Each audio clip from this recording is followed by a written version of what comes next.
Bonjour à tous, mesdames, messieurs, mesdames et messieurs les députés, chers collègues.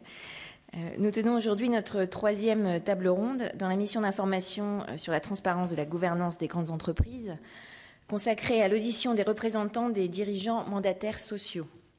Nous avons entendu la semaine dernière les représentants de l'État et autres institutions publiques ainsi que d'autorités administratives d'une part et les représentants d'organisations d'employeurs d'autre part. J'adresse une chaleureuse bienvenue à nos intervenants du jour qui nous promettent une table ronde très dense puisque pas moins de 7 organisations sont représentées.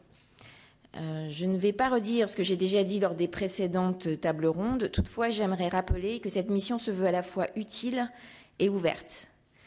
Utile parce que cette mission étant une mission parlementaire, elle doit pouvoir déboucher sur des propositions opérationnelles et susceptibles d'être inscrites dans la loi, pas pour rajouter au millefeuille législatif, mais pour améliorer notre législation, le cas échéant en la simplifiant.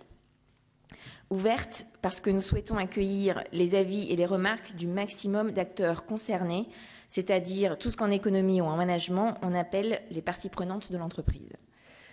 Nous ne partons pas de rien. Les scandales financiers des années 90 et 2000 ont entraîné une prise de conscience quant au danger de l'absence de contrôle suffisant des règles de gouvernance de base. Un danger qui menace autant les entreprises elles-mêmes que l'économie en général. Et pourtant, beaucoup reste à faire.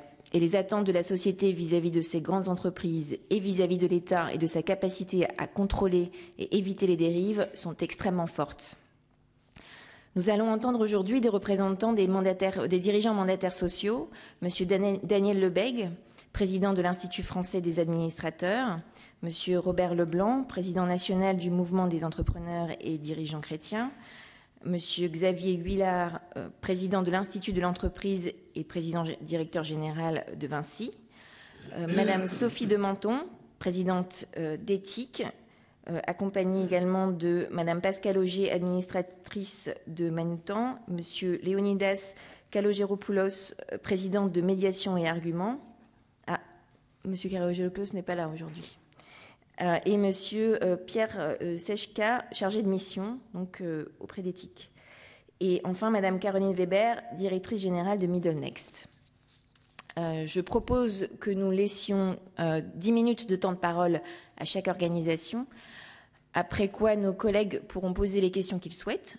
Je rappelle que, comme toutes nos tables rondes, celle-ci est ouverte à la presse et est retransmise en direct sur le site de l'Assemblée nationale. Les vidéos seront disponibles à la demande pendant plusieurs mois. Les thèmes qui intéressent tout particulièrement nos missions sont les suivants. Le statut et les conditions d'activité des mandataires sociaux dans les grandes entreprises. Quelle garantie d'indépendance, quelle responsabilité, quelle diversité en leur sein. Et puis, vous savez que le cumul des mandats est un sujet brûlant dans cette maison en ce moment. Et c'est un enjeu aussi pour les grandes entreprises, sur lequel nous aimerions donc vous entendre. Combien de mandats, quelle limitation des mandats croisés notamment.